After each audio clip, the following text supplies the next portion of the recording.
കൊടുക്കാം. ഒന്നും തന്നില്ലേ?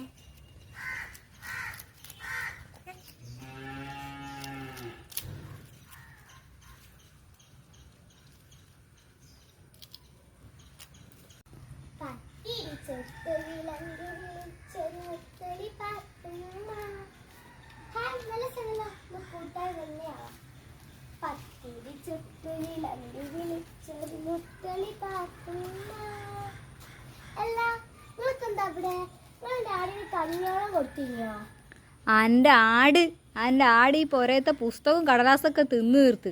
അതിന്റെ ഇടയില ഓടോ ഒരാട്. നിങ്ങൾ എന്ത് വേണമെന്ന് പറഞ്ഞോളൂ കേട്ടോ. എന്റെ ആടൊന്ന് പെറട്ടെ, അപ്പൊ എന്റെ വൈത്താലെ വരില്ല. അന്റെ ആട് പെറ്റാൽ ഈ സുബൈദാനെ മറക്കരുതേ. സുബൈദാക്ക് ഇത്തിരി പാല് തരണേ. തരും തരും, നല്ല അടി വെച്ച് തരും.